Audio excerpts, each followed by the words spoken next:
ia le suafa malo o lo tātou li o Iesu Kiriso. Natu e talaina le saulinga whapitoa.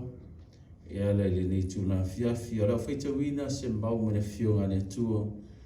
E teiteina ia le nu o le tua e tusore nei pō. Upui al whaisalamu o tāwita. I alalanga ia Iova le lalala iuma.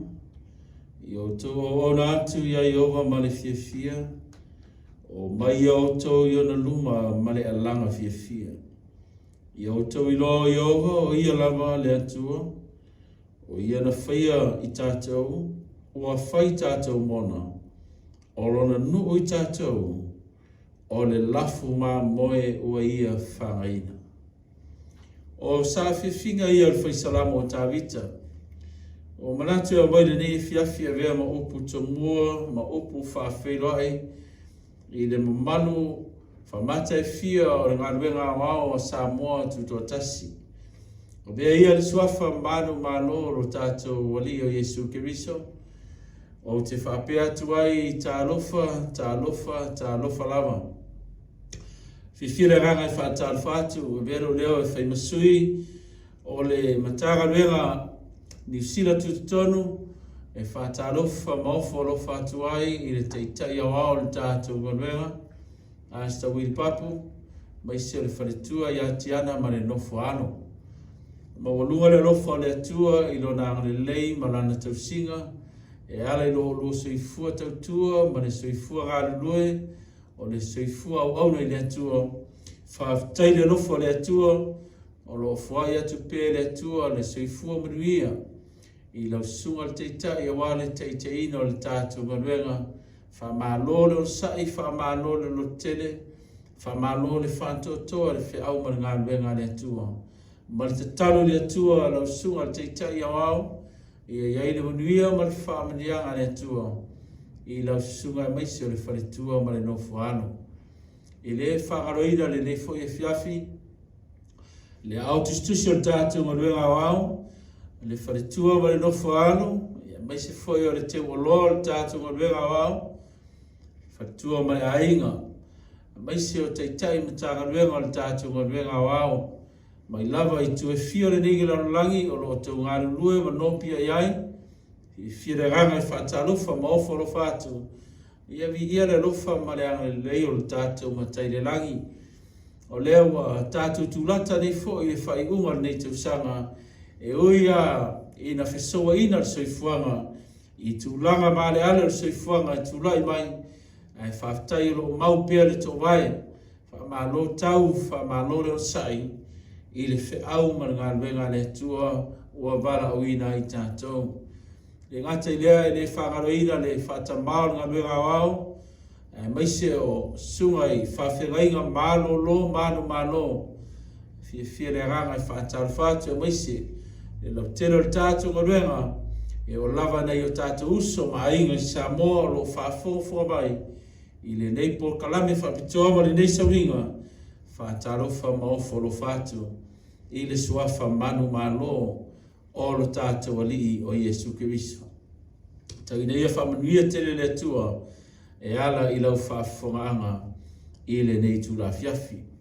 O le awa noa whaapitoa lei e tu ina atu e lewa noa i le au whaipese walatu SAUNIA langi se vi inga o le atua e whaamawalunga i na ai le whiau le po. I whamanuia le atua e ala i lau whaafonga.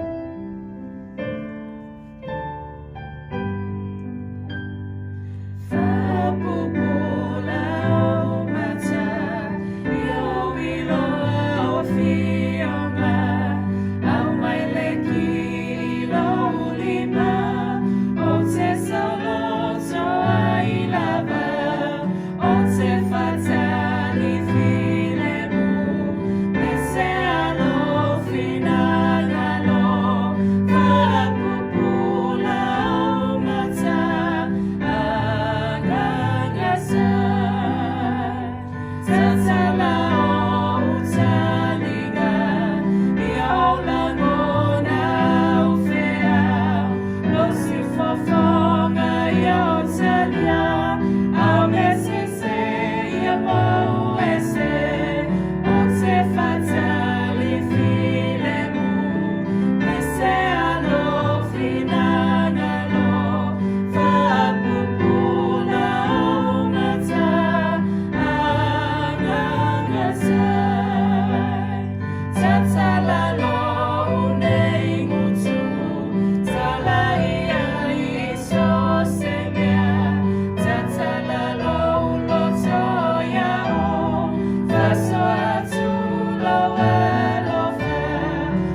o lau saunia le tātou te tano.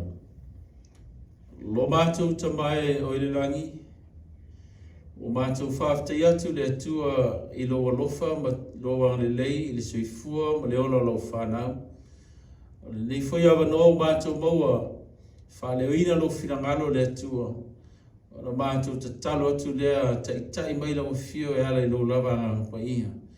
A bea le whi au le nei fiafi le atua, ina ia mawhai na whaasafu atu I whirangalo ma loto taito tasi, ma sosietasi o lau ngā benga o whaafonga mai le nei fiafi, ai maisia nei o mātou uso ma ainga sa moa le atua, ia mawhai na tatala ina na nātou whaafonga ma na mātou whalongo. Ia vi ia lo suafa I leo noa, ia vi ia lo suafa e whaavavau lava. Amen. Ole afiafi nei o le maule a whautuina iai le whiau mo I tātou le nei afiafi, maua mai rea le tusi o whalinga o lona nta upu e tolu, a o lona whaiupu e luas whamatasi. Whalinga o lona nta upu e tolu, a o le whaiupu e luas whamatasi o le a o whaitawina.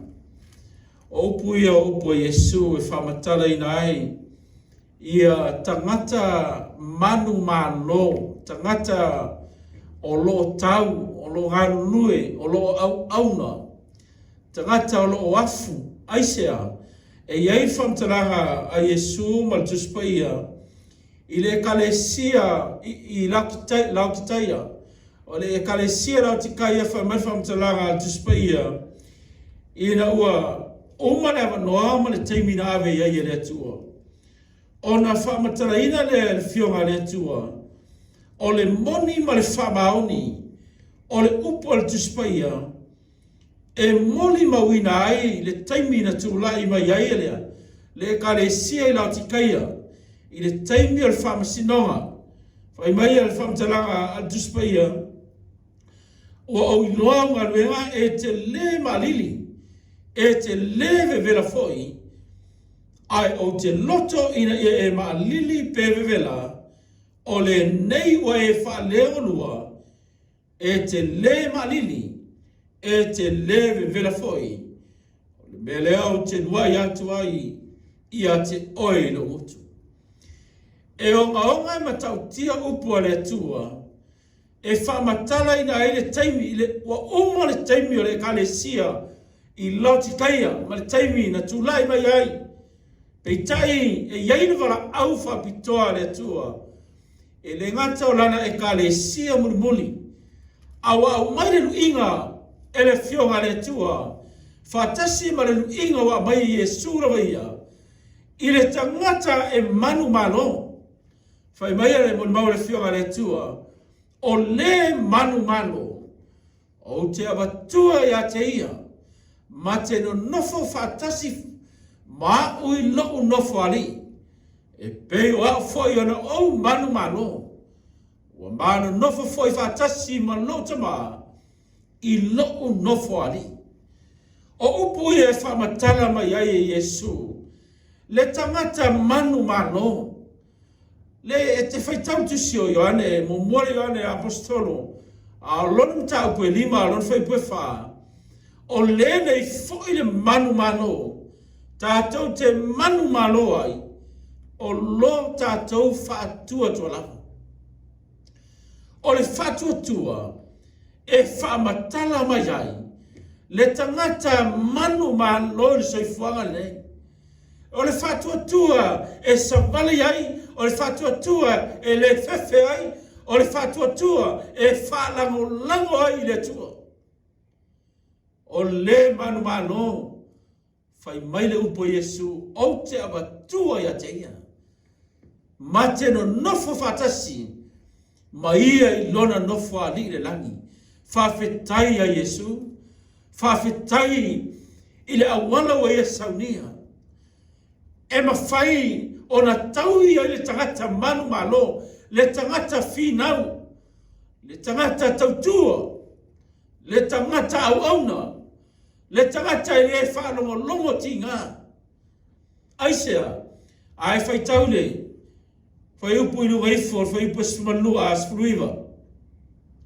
O te awai atu, masasa iai latu uma, o te alofa iai, o le nei ia e vili tai, ma ia e salamo, o lona winga, e lema faina manu malo tangata, tangata was fina ngalo Yesu, e avatu late no nofa fata simaia, I lona no fani I leona e whamau, pe a fai e le salamo tangata, ma la fua I me umar soifuanga, la fua I le lalangi, le fai mai luman mau la apostolo IOANE, aua tau te mana na o le lalangi, ma mea o iai le lalangi, aisea, pe a hako na mana o le tangata, ma nau tangata, I mea o le lalangi, o na lema fai lea, o na mau le tangata le awa noe manu malo ai. Pe a hao na manu malo, wa fola Yesu, e nate awa tuho ia, e late no nofo fatasi maia, o lona no fuali I mamanu wa umana tapiraina, wa umana SAUNIA Yesu, le whamoe moerena, o le tangata manu malo le soifuanga le le te soifua mo tata wola. O le manu malo, sisila le, AUTÚ le whea mo tata o le whiawhine. O la manu malo, e te nofo fatasi ai, ma Yesu I lona nofo ali. E le aise tangata e filifili ma natu e fato a ola manu malo le langi. Le ainga o le atua, o le olanga le nei ma le soifuanga le nei, le lalo langi le nei e te soifua ma ola ai. E ta tauna e ola manu malo ai. Aise a tato le manu malo le lalo langi nei. Tusio, o Roma ram tau pue valo, alon fai pestol sufitu. Ia e manu malo I me uma, o loro winga. Pe a ona manu malo tangata I me uma soifuanga. Ona I loa lea ma mauti noa tangata. Le wha moe, ma le nofuanga wa fola Yesu. E nofo fatasi ai maia. O lona nofo ali manu. O lona nofo ali le langi wa ta pena ma SAUNIA. E Yesu mo lana whana. Ola manu. I tela matele tangata e ola toi lalo. E lema whaina manu malo aisea. E iai mea le soifuanga. O lo pipi I le loto. O lo ta mau I le whamoe moe. Pe taia au o na ola tangata. Ola manu malo ia Yesu Keriso. O na le whaafesiringia lea. E avatu Yesu late no nofo fatasi maia. I lona nofo ali I mamanu. Whalinga o mtau pue rua o whaipe fitu. O le o iaita linga. I nā whaalongo mai o ia. I le meo feta lai mai ai le nganga. I e kane sia. O le anu feta lai mai ai. Le fionga le tua. O le anu se upu. Ua whamatala mai le nganga le tua. O le manu. O te abatua ia te ia. E ai le la aureola. O I te tonu al partaiso. O le tua. Aisea, le tangata manu. Le tangata po wa fital soifuanga. O a me uia le o langa nei. Po a lava mea e tulai mai o a maua te tele. O a manu e uia ai. Peitai e mana o mia e le atua. O tangata e ola manu. Ina ia nofo tupu fatasima ia. I le wha moenga le ola e whauwa. O le fasili le fiafine, o le ase mea e tau, o na whai al tagata. E ma whai, o na whaatasi ai ma Yesu. I lona no whaali ma manu, o le ase au wala. E ma whai, o na whai al tagata. O le ara tatu sisila le. I le whamtalanga tuspai al tusi leo MATAIO. O lona mta upes wiva, o lona whai pelusu fitu.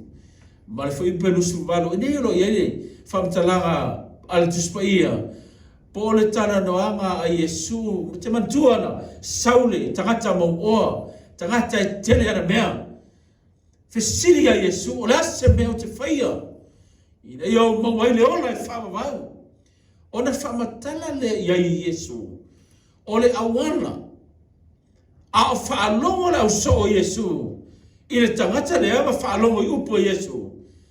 Whai mai a whamtalanga la o apostolo, so Yesu. A whaila o lea, ai longa e whaolaina se tasi o tātou. O na tali mai ai lea, o Peteru whapea mai.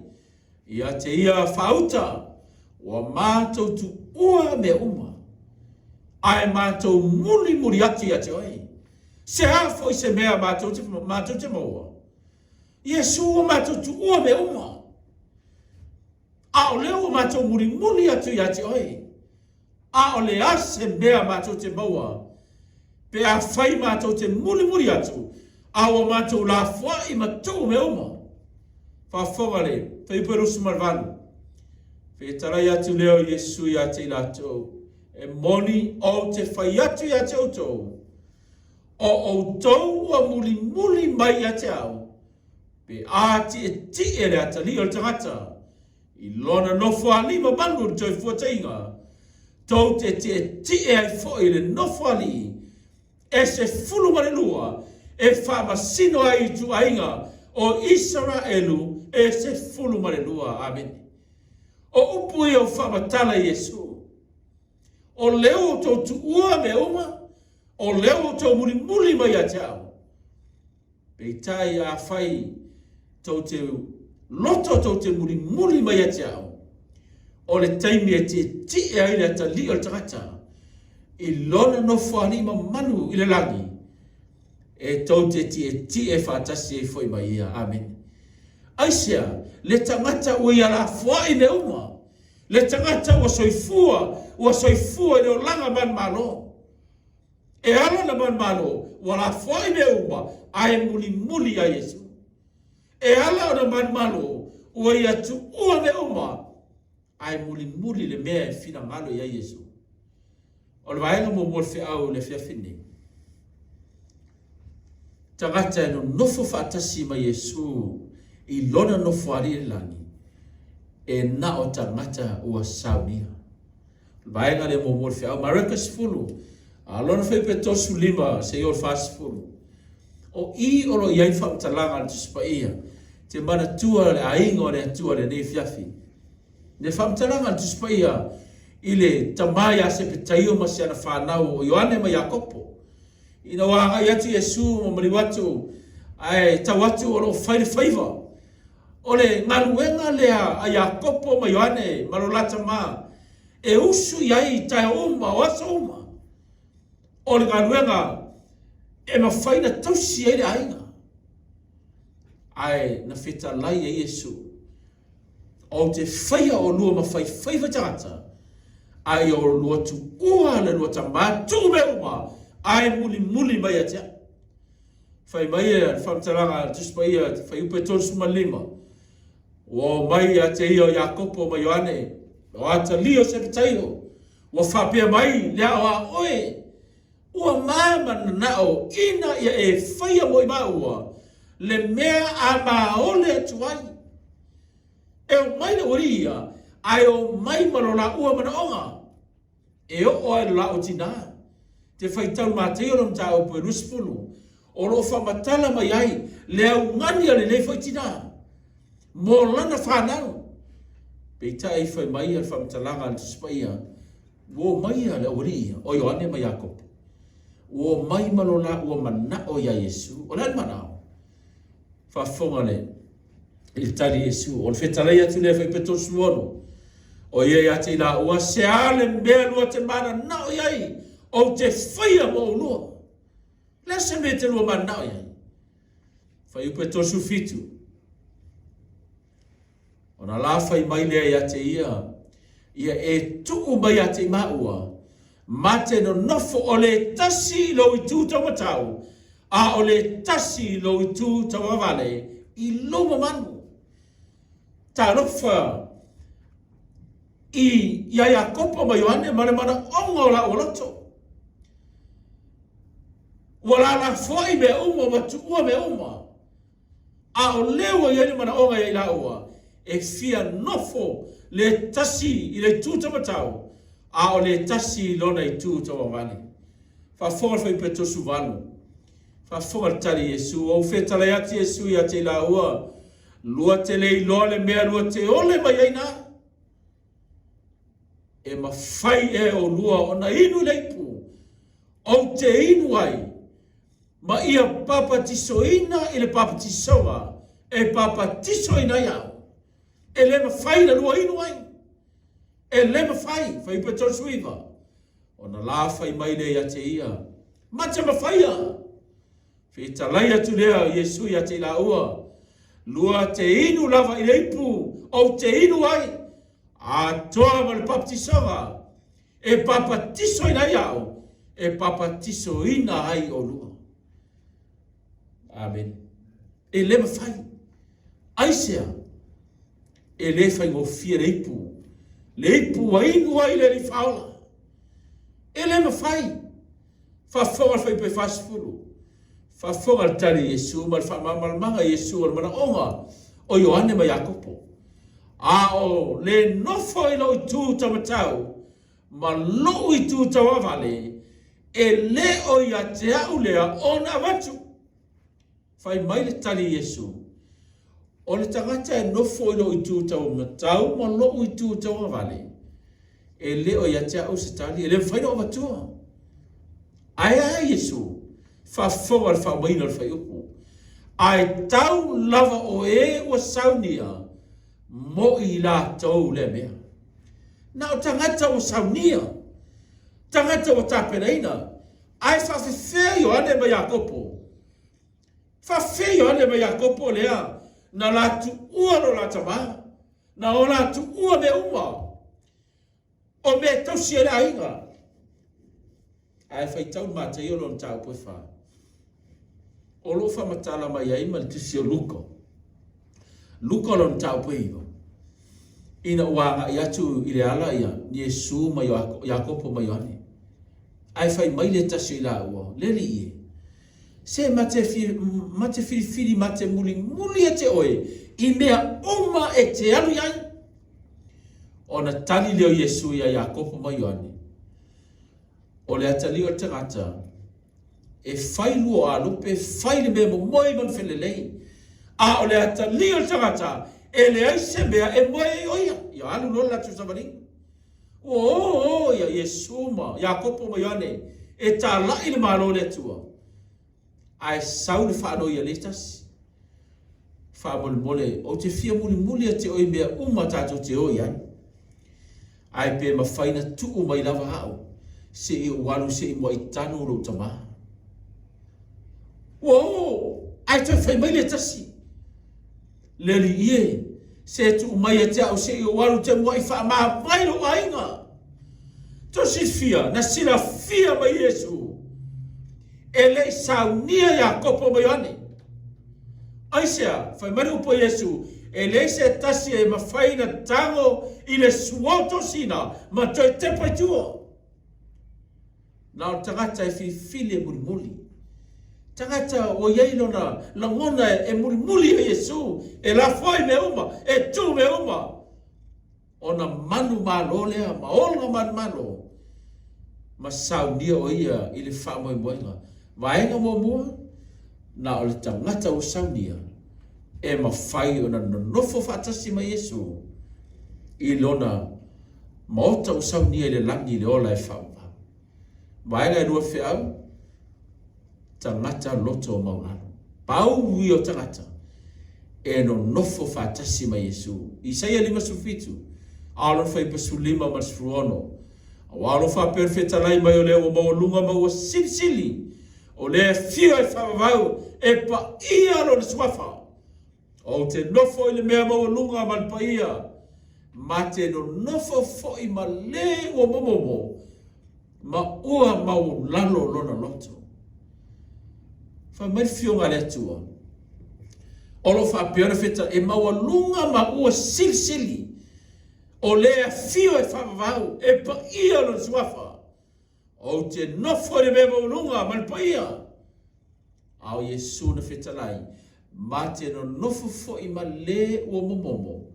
Ma ua MAULALO lona loto. Le aingo le atua. E le aise tangata e mawhai. O na no nofo whaatasi ma Yesu lo na nofo ali le langi. se i vanga nā le tangata ua SAUNIA ma le tangata e MAULALO lona lotu. E whaamawhanawhana i e ua loto MAULALO, ma whaamawhanawhana ina loto o e ua loto momomo. E whaamawhanawhana Yesu, le loto tangata ua MAULALO. E le ngata o le loto ua MAULALO, a o le loto o le tangata ua momomo. Le tangata e na te mautinoa ua manu māloi me uma, ua ia la foi me uma, ua ia tua me uma. Ai manatu tangata aisea o le auana o le loto MAULALO e mawhai ai o na SAUNIA tangata e nofo le nofo alii o le tua le langi i le whamoemoenga ua SAUNIA Yesu. MATAIO 5 petolo la unga Yesu i lunga le maunga. Amu ia e loto MAULALO awa e o la tau le mālo le langi. Tangata loto MAULALO.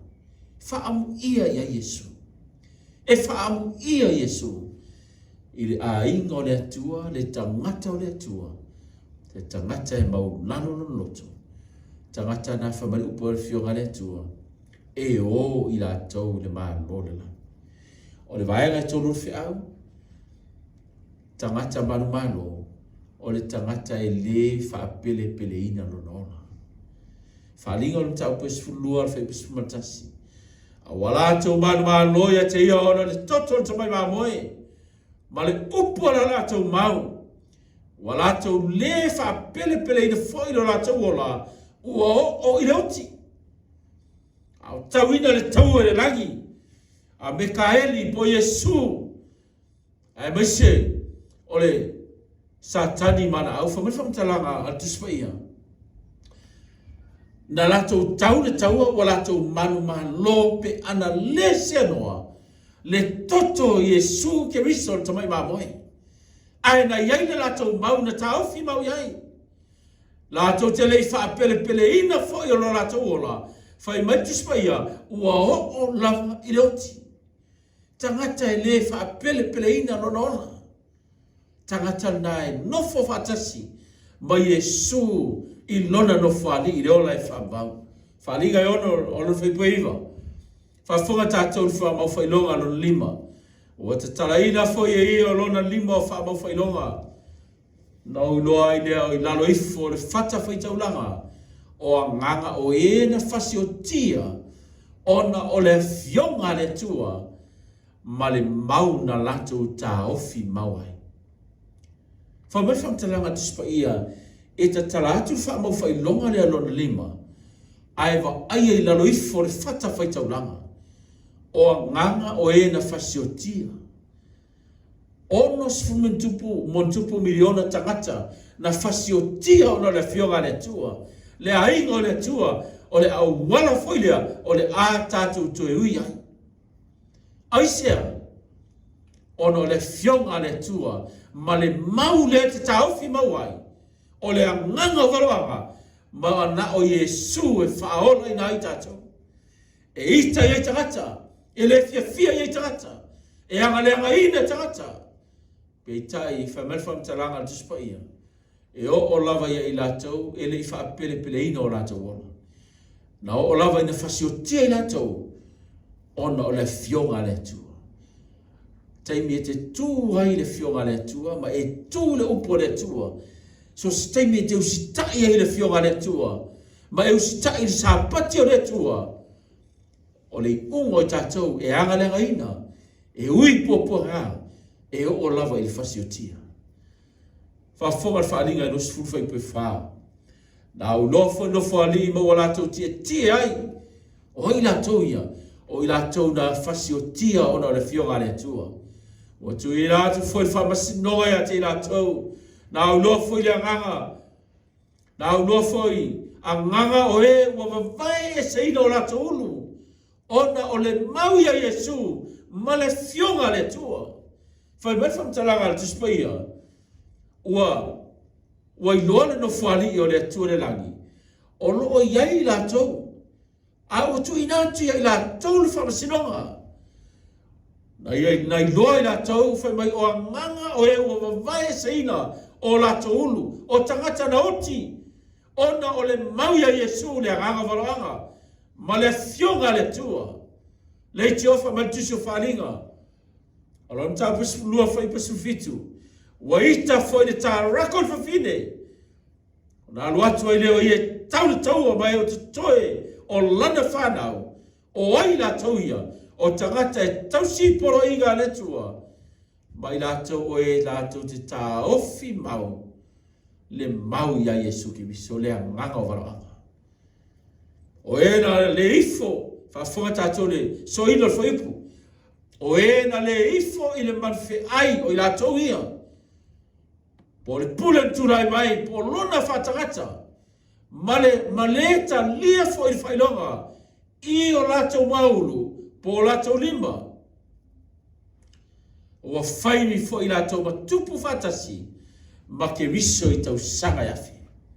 Whai mai le mo le mau al tuspaia, e o lawa ia i la tau ia na le ifo le manwhi ai, le pule le ana turai mai, le pule whale lotu, na watu lai mai, ma le tau whatasinga rotu, ma la tau le ta lia le whailonga, o le ar whailonga, le aingo le tua, o wa e si la fia le whailonga, o le asusa, o le whailonga le manwhi ai. Whai mai e le ngata o whailonga inga i lato na lato letalia i o lato maunu po lato lima e o stai ai. Au lato ia na lato stai le upo le tua, na lato tu le upo le tua, na manu malu la langi. E le se tangata whai ina i le lalo langi le nei e wha moe e iai ola e wha vano.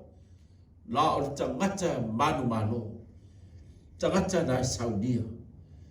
Tangata e le wha pele ina nonoa. E o le oti. Tusa po le a. Po a me ui ai. Au tangata o fili po le ola, po le oti. Le iti ofa manmul maula apostolo Paulo. Manuenga mta o pelusi fulu alon fai pelusi mafa. O wola o te le na unau iai. Se i o wha oma o lo mo e male oli. A toa male feiva na vala o ina ia. Le aingo le atua o le nal wha moe. Tātou te manu la fwa i mea uma muri a Yesu. Ma e tu so le upo le atua.